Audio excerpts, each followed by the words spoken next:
Gérard Goninet, je suis le président du GMIF. Donc le GMIF, c'est le groupement maritime et industriel de Fos. 220 adhérents qui regroupent des très grandes entreprises, des moyennes entreprises et des TPE, des PME. C'est le lieu justement d'échange et de développement des relations sur l'ensemble du territoire qui nous permet d'avoir ce développement, cette fibre industrielle.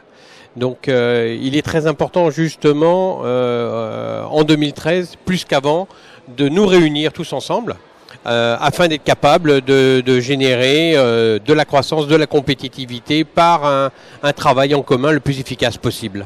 Donc si vous êtes intéressé justement par développer et croître votre activité dans la région, je vous invite très fortement à venir vous inscrire auprès du GMIF et vous pouvez consulter notre site internet justement à ce titre-là pour voir l'ensemble des services et actions que nous proposons.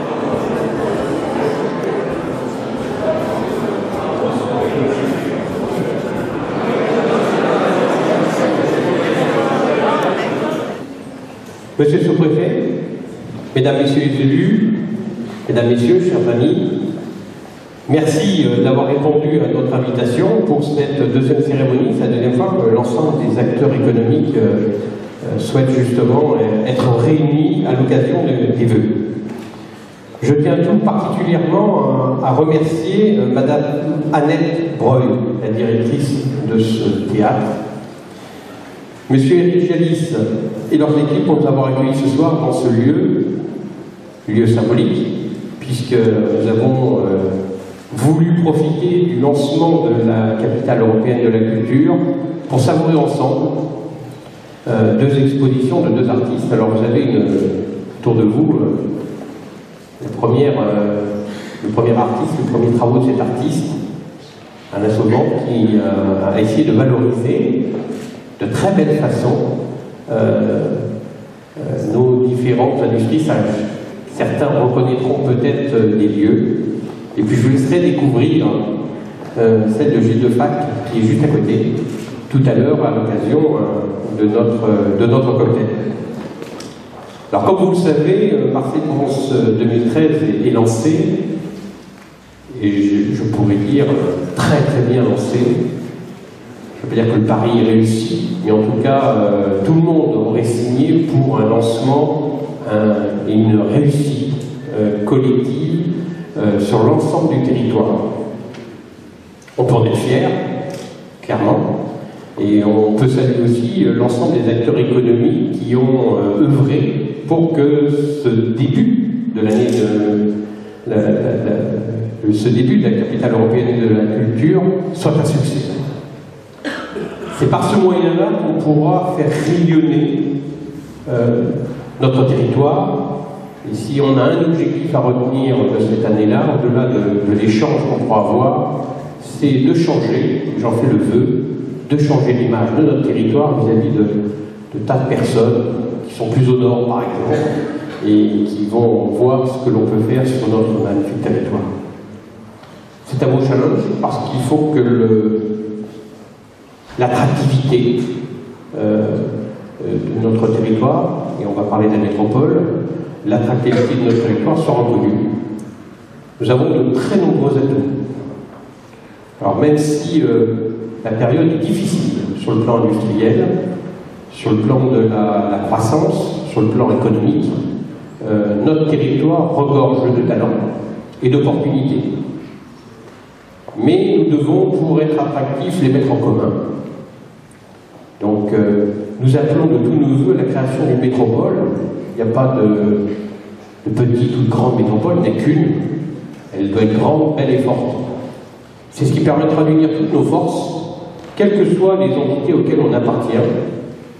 C'est ce qui va nous permettre, vis-à-vis, on a deux exemples, et Marc le précisera après, on a deux exemples de groupes internationaux qui, lorsqu'ils regardent l'implantation au sud de la France, je vous garantis que la mairie, l'agglo, n'est même pas vue, c'est la zone, c'est la métropole, c'est la région qui est approchée.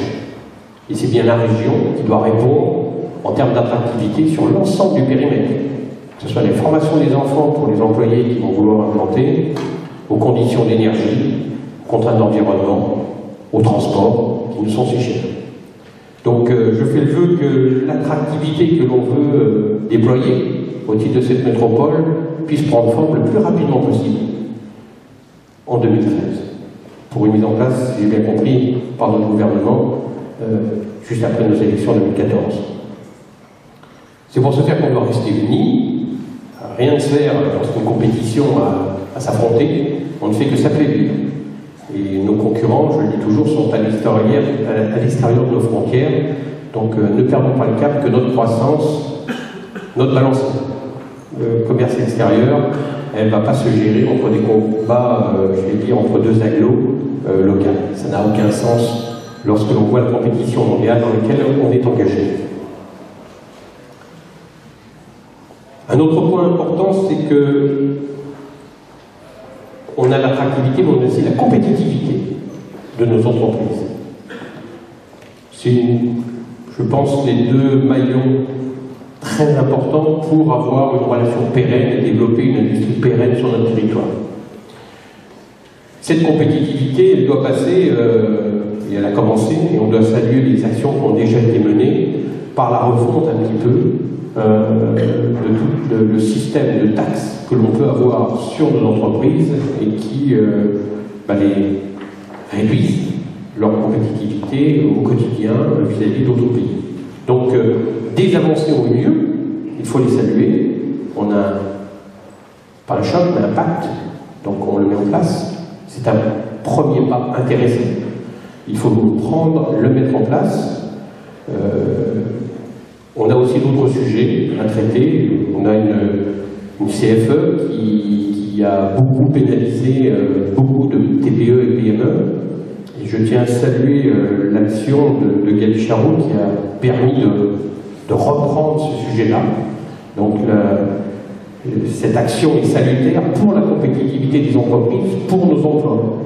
Et c'est bien cela que l'on recherche aujourd'hui, c'est redorer l'image économique, le monde industriel dans son plus grand ensemble pour arriver à reprendre une croissance que l'on attend. Deux sujets que je voudrais reprendre rapidement. On a, pour cette année 2013, c'est l'époque des vœux, donc on peut les faire. On a un projet de code Menlo, vous savez. C'est l'exemple que je vais prendre, c'est la capacité à réunir toutes nos forces pour être attractifs et être capables, nous l'espérons, d'être l'heureux élu du processus de sélection.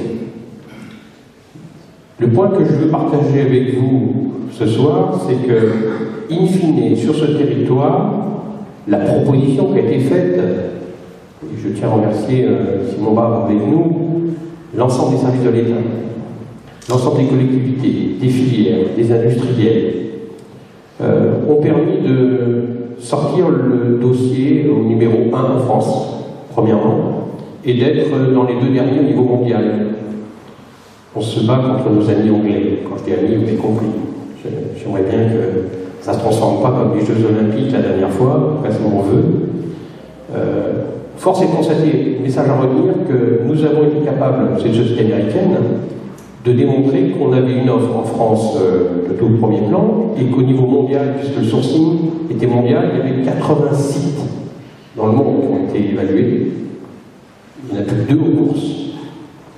Et c'est un qui est sur FOSS aujourd'hui, qui est en liste finale, avec, imaginez bien, toutes les chances, en tout cas on pousse au maximum pour que le dossier soit retenu. Retenez simplement qu'on a sur ce territoire des atouts, si on se met tous ensemble, nous avons la capacité à faire venir des entreprises de très haut niveau.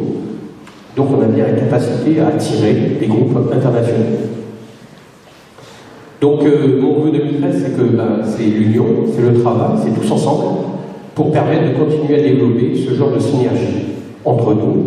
Et là, je tiens à saluer le travail qui est fait au sein du GMIEF par toutes ces équipes, puisque la mise en relation, le partage, on discutait donc l'énergie électrique tout à l'heure, nous avons des tas d'opportunités pour fédérer, améliorer l'attractivité pour nos employés et notre compétitivité. Je souhaite que ça se poursuive, et au nom du PE13 et du GMIEF, je souhaiterais vous renouveler à cette occasion tous tous mes meilleurs vœux pour cette année 2013. Je vais laisser maintenant la parole à Marc, qui au nom de la CCI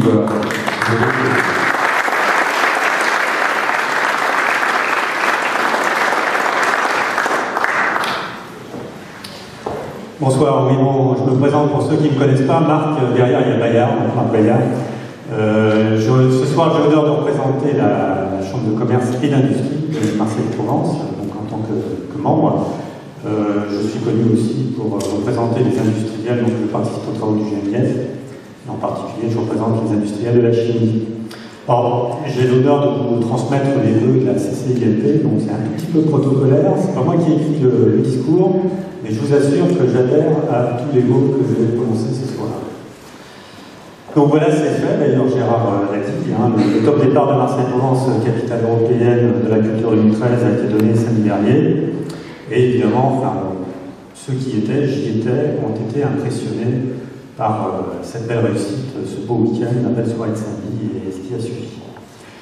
Je crois qu'on peut se réjouir de ce booster pour le territoire, qui est la capitale européenne, et que nos malheureux compétiteurs, puisqu'on en avait en fait, hein, on était en compétition avec Toulouse, Lyon et Bordeaux, ils auraient bien aimé, comme nous, avoir cet honneur dans une période où la croissance est réellement pas, parce que pour nous, ça va être un booster.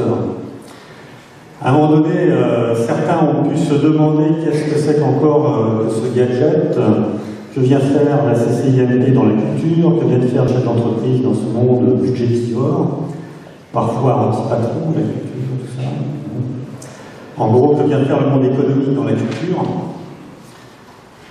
Eh bien, si on peut résumer avec quelques chiffres, hein, il y a quand même 400 entreprises mécènes donc, qui croient à cette démarche. Une contribution de près de 15 millions d'euros à Marseille-Provence 2013, qui fait des acteurs économiques le premier contributeur de l'événement. Et vous avez compris les enjeux et les retombées pour le territoire. En clair, on compte sur plus 15% d'emplois culturels, plus 20% d'emplois touristiques, 10 millions de touristes, 600 millions d'investissements et près d'1 milliard d'euros de retombées. Et ça, c'est vraiment une bonne nouvelle pour cette nouvelle année. Alors, comme le disait Gérard, ceci s'est construit également avec le concours des institutions du territoire, donc Marseille-Provence Métropole, qui s'est notamment battu pour livrer un nouveau port à temps, et aussi avec les intercommunalités voisines, car le terrain de jeu de la capitale européenne, hein, c'est pas le centre de Marseille, c'est le grand territoire de Marseille-Provence, et c'est le territoire métropolitain. À ce titre, donc, on peut dire que Marseille-Provence, capitale européenne de la culture, c'est véritablement le premier exemple de la démarche métropolitaine qui fait avancer le territoire. Cependant, on a d'autres sujets qui peuvent et qui doivent évoluer en s'appuyant sur cette démarche, tout particulièrement ceux qui touchent à la vie des citoyens, qui sont souvent aussi des salariés, nos salariés. C'est l'habitat dispersé, c'est les transports avec le tout voiture, c'est le déséquilibre grandissant entre nos centres-villes et nos zones commerciales de périphérie, c'est le développement désordonné de nos nombreuses zones d'activité, enfin c'est la dispersion de nos lieux de culture et d'éducation. Car si le territoire progresse, c'est malheureusement de façon désordonnée, où chacun a plutôt tendance à optimiser son périmètre, et souvent au détriment de l'ensemble et de ce fameux intérêt collectif. Alors c'est pas une critique, c'est un constat. Hein, c'est le monde dans lequel on est aujourd'hui. C'est pourquoi le monde économique appelle de tous ses voeux pour notre territoire Marseille-Provence, donc à l'instar de ce qui existe dans de nombreux territoires de notre pays. Hein. On peut citer Lille, Lyon, Strasbourg, Bordeaux, Toulouse.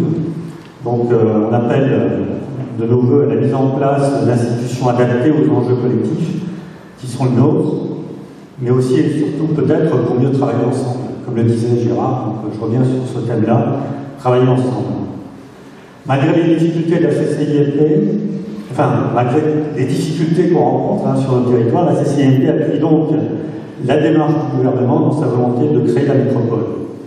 Ceci doit se faire dans le respect des rôles des maires, bien sûr, de la relation historique de proximité que les citoyens ont avec eux et qui constitue réellement l'ADN de notre sentiment républicain.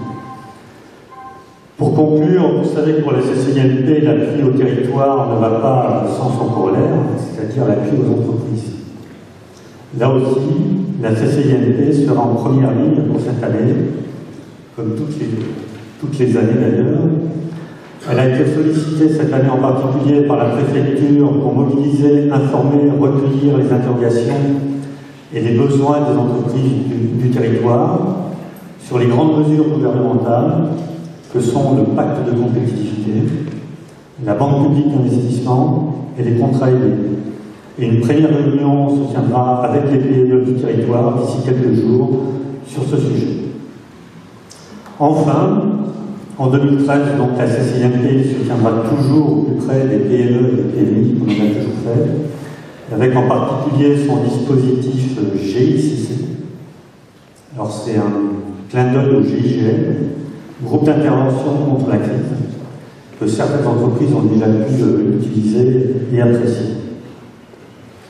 Voilà donc que s'ouvre cette nouvelle année, avec de bonnes raisons d'espérer, et à vous toutes et à vous tous, qui contribuez au développement de notre territoire, entrepreneurs et commerçants. Je vous présente donc, au nom de la CCIMP et de son président, Jacques Pfister, les meilleurs vœux de pleine réussite et de prospérité.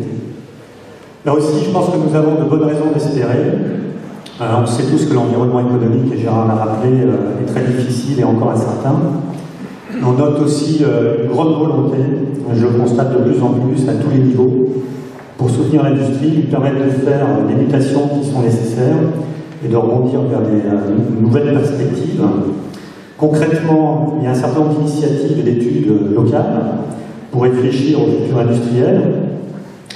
Je ne peux pas toutes les citer, mais il y a effectivement beaucoup de personnes qui réfléchissent et qui se posent des questions sur ce qui sera possible et le devenir possible de notre territoire.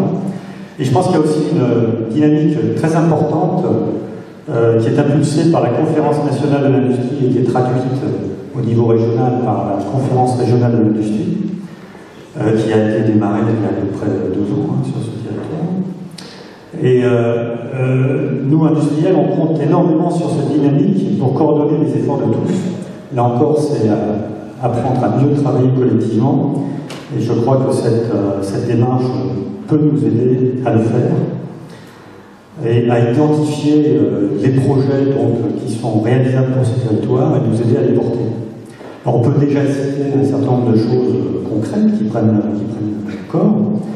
Donc il y a des GPEC territoriales qui concernent le raffinage et la pétrochimie, donc GPEC, gestion prévisionnelle des emplois et des carrières, poser des questions sur le devenir de l'emploi, des compétences, et savoir réagir, être réactif, et sans prévoir nécessairement l'avenir, qui est, comme tout le monde le sait, imprévisible, être prêt à réagir aux différentes mutations, aux différentes transformations qui vont se présenter. Je citerai la CAEC, c'est un nom barbare que GNS a inventé, qui veut dire Commission pour l'amélioration de l'efficacité collective. On parle du travail collectif et je pense que cette commission a un rôle essentiel à jouer pour nous aider à travailler efficacement et collectivement. Et en particulier, donc, on souhaite relancer et redynamiser ce groupe de travail de façon à continuer à travailler sur la relation entre les donneurs d'ordre et les entreprises intervenantes qui est crucial pour l'efficacité de tous, le bien-être économique de tous. On peut citer la valorisation de nos plateformes industrielles. On a de très belles plateformes tout autour de l'étang de mer. Et je crois qu'on a des choses à valoriser sur ces plateformes. Et on peut aussi mieux les mettre en relation de façon à élaborer des synergies. Et là encore du travail collectif. Et pour terminer, je dirais, sur cette liste de pistes, Gérard évoquait donc comment attirer, comment on pouvait, en s'organisant bien, attirer des investissements. Je crois que c'est une piste qui est également très importante. Il y a 2 façons de voir le développement du territoire, et je crois qu'il faut composer avec les 2. La première, c'est d'essayer d'imaginer qu'est-ce qu'on souhaiterait avoir, comment on voudrait, et qu'est-ce qu'on pourrait attirer comme activité qui s'intégrerait bien à ce qu'on a déjà, pour le développer. Mais il y a aussi une autre façon de voir les choses qui est de bien se préparer pour faire une offre territoriale, être visible sur l'écran radar, je dirais, des investisseurs internationaux. Et c'est eux qui apporteront des idées, et c'est eux qui verront qu'ils peuvent parfaitement s'intégrer, trouver des synergies avec les activités qui existent. Et l'exemple que donné Gérard est fondamental là-dessus, puisque je parie fort qu'il y a un peu plus d'1 an, personne aurait pensé qu'on puisse développer de la fabrication et de la production de fibres de carbone sur le territoire. Alors c'est pas encore fait, mais on a un très grand espoir pour le faire. Et ce serait réellement la cerise sur le gâteau, et ça montrerait qu'il y a, qu'on a la capacité et qu'on peut concrétiser cette offre et ces atouts que l'on a sur le territoire, avec ce lien emblématique pour moi, pour nous chimistes, puisqu'en fait, fabriquer de la fibre de carbone, c'est relier le monde de la chimie qui fabrique les matériaux innovants, les matériaux modernes, et qui sont utilisés dans la haute technologie et pour les industries de pointe. Et là, on parle d'aéronautique, puisque la fibre de carbone sera mise en œuvre en particulier en priorité dans l'aéronautique. Voilà, donc un beau symbole et un bel espoir pour cette année, donc avec ces perspectives et ces espoirs. Donc je renouvelle tous mes vœux pour cette nouvelle année. À vous tous.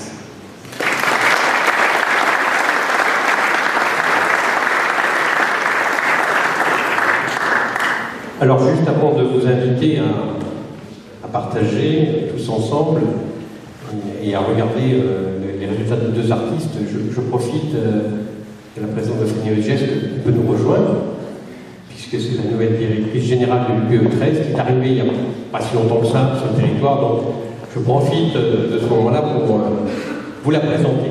Voilà. Bonjour, je suis Frédéric Gesque. J'ai rejoint il y a 3 mois maintenant la direction générale de l'UPE 13 et je suis ravie de rejoindre ce territoire et d'avoir l'opportunité aujourd'hui de présenter un peu l'UPE 13. Vous le savez certainement, l'UPE 13 dans les Bouches-du-Rhône, c'est 10 500 entreprises adhérentes. C'est plusieurs dizaines de groupements professionnels et de fédérations. C'est l'union patronale du département qui est au service de l'ensemble des entreprises, de la TPE jusqu'à la grande entreprise. Et notre rôle, évidemment, consiste à vous accompagner, à résoudre toutes les problématiques que vous pouvez rencontrer au quotidien, à défendre l'intérêt des entreprises du département. Et nous offrons de nombreux services, des animations, de la mise en réseau, de l'accompagnement, du conseil juridique, des formations et plein d'autres services encore que je vous invite à découvrir. Si vous n'avez pas le plaisir encore d'être adhérent chez nous, n'hésitez pas à nous contacter. J'ai le plaisir de vous adresser en mon nom personnel et au nom de toute l'équipe de l'UPE 13 ainsi que du président et de l'ensemble du bureau du conseil exécutif nos meilleurs vœux pour cette année 2013 qui sera, on le sait déjà, une année exceptionnelle pour notre territoire grâce à Marseille-Provence 2013 et à l'arrivée enfin de la métropole tant attendue. Toute l'équipe de permanente de l'UPE 13 est à votre disposition ainsi bien sûr que notre président Jean-Luc Chauvin et l'ensemble de son bureau. À très bientôt à l'UPE 13.